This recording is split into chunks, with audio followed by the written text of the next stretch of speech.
Sí, sí, con ganas. Es verdad que la cosa no parecía despejarse, pero ahora sí que parece que es todo más seguro, mejor y esperemos bueno, que sea así y ya con muchas ganas de empezar la liga.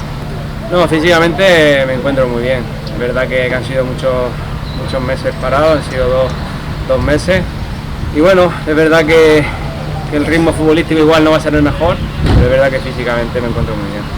Bueno, es lo que te digo, al final sí que es verdad que físicamente estamos bien a un nivel alto, pero al final, quiera o no, futbolísticamente se va a notar. Hemos jugado dos amistosos entre nosotros, dos pruebas que al final, pues bueno, es poco tiempo, son pocas veces después de tanto tiempo. Pero bueno, es lo que hay. Yo creo que el equipo, ya te digo, que está entrenando bien y esperemos que competir mejor el domingo. Bueno, al final creo que el Bernabéu está en obra, por lo tanto no queda otra.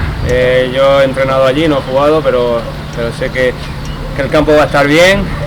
Ya, pues bueno, esperemos que se nos dé bien. Sabemos que el Real Madrid al final es muy complicado, pero bueno, esperemos darle un susto porque bueno, al final ya te digo que los primeros partidos nunca son fáciles al principio de temporada y esperemos que sea así.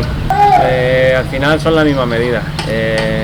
Sí que es verdad que el Bernabéu, yo no he jugado un partido oficial sin público, no sé cómo será. Pero bueno, sabemos que va a ser difícil igual, tanto en el Di Stéfano como en el Bernabéu, por lo tanto con ganas de que llegue y ya te digo, a ver si le podemos dar un susto.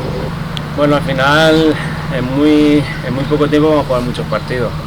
Creo que es una manera de refrescar a los jugadores, creo que al final no vamos a estar acostumbrados a jugar tantos partidos en tan poco tiempo y creo que es una manera también de proteger la salud de los futbolistas.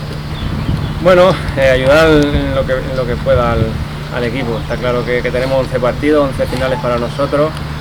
Desde que estoy aquí creo que es el año que más dificultades estamos teniendo para conseguir la salvación, pero bueno, estamos bien, estamos con ganas, quedan 11 partidos, ya te digo, 11 finales y espero ayudar lo máximo que pueda. Competir todos los partidos.